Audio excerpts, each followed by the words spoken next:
semua, salam sejahtera Malaysia. Hai semua, salam sejahtera Malaysia. Hai semua, salam sejahtera Malaysia. Hai semua, salam sejahtera Malaysia.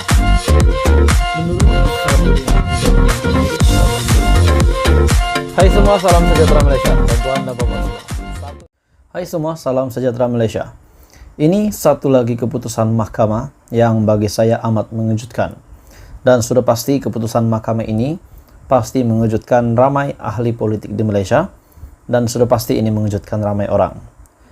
Keputusan permohonan Najib batal sabitan kes SRC akan diadakan pada 19 Januari.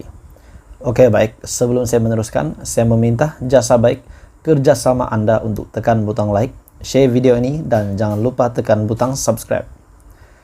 Mahkamah Persekutuan dijadwal mendengar permohonan Datuk Seri Najib Razak untuk menyemak semula keputusan Mahkamah Persekutuan terdahulu yang mengekalkan sabitan serta hukuman penjara 12 tahun dan denda kerana telah menyeleweng RM42 juta dana SRC International sendirian berhad.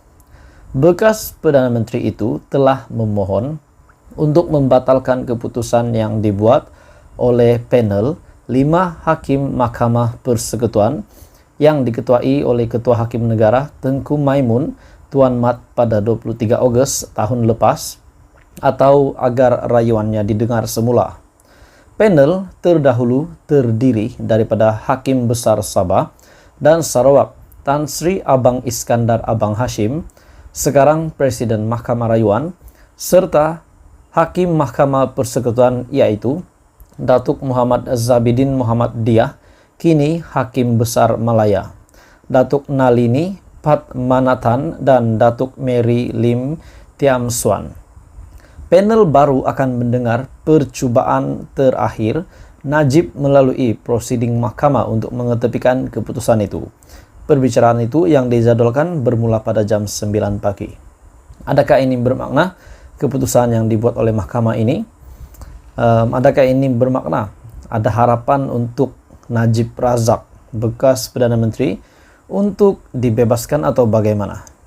Najib yang kini berumur 69 tahun, yang sedang menjalani hukuman penjara selama 12 tahun di penjara Kajang, pada 9 Januari, Hakim Tengku Maimun dalam sidang media berkata, Mahkamah Persekutuan mempunyai hakim yang mencukupi untuk membentuk panel bagi mendengar permohonan semakan Najib.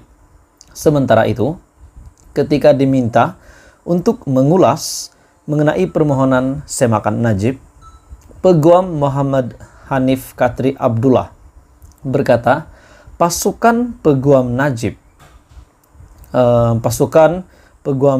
perlu meyakinkan panel baru yang mendengar rayuan itu pada 23 Ogos tahun lepas tidak memberikan pendengaran yang adil dalam kes tersebut.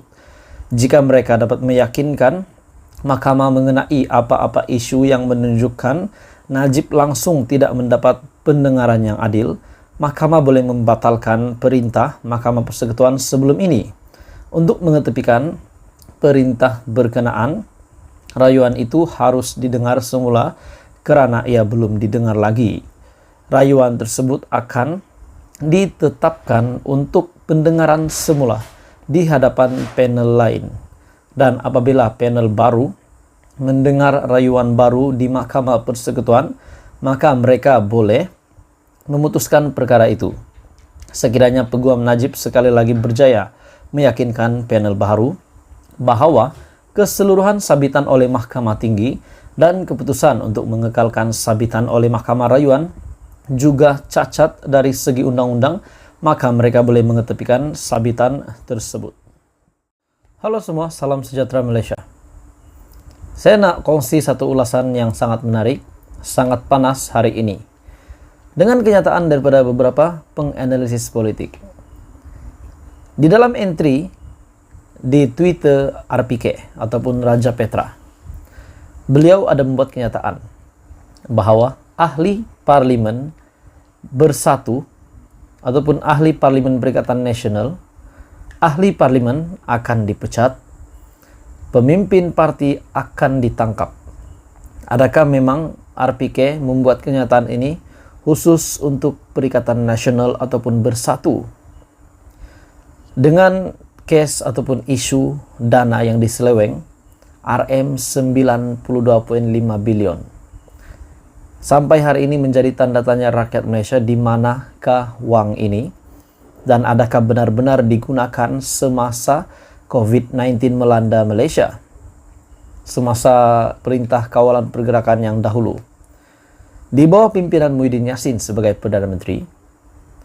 Adakah memang Muhyiddin Yassin yang dituduh menyeleweng dana, ataupun memang benar Muhyiddin Yassin membuat kesalahan ini ataupun tidak?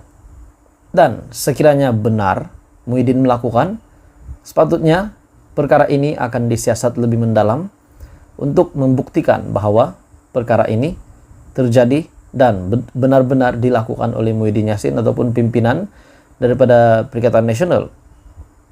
Sebab pada masa itu Perikatan Nasional adalah kerajaan dan Muhyiddin Yassin adalah Perdana Menteri. Itu kalau benar. Kalau tak benar, Muhyiddin Yassin kena membersihkan nama beliau. Betul.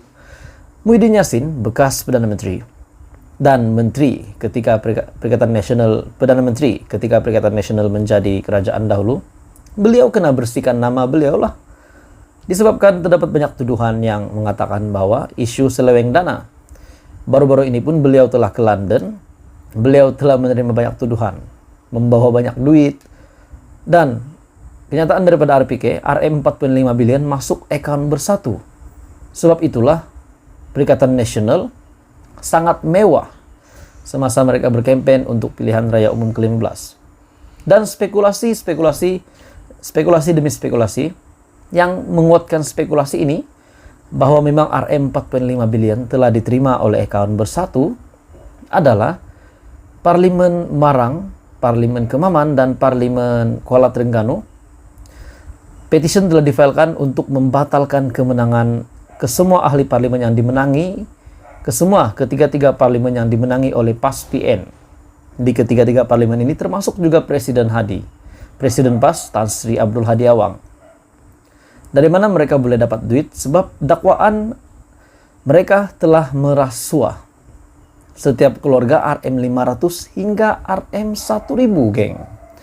Ini bukan jumlah yang sedikit, Rm 500 hingga Rm 1000. Penduduk di Terengganu sebanyak 1 juta orang setakat ini. Melalui statistik yang ada kajian yang saya buat, 1 juta penduduk di Terengganu.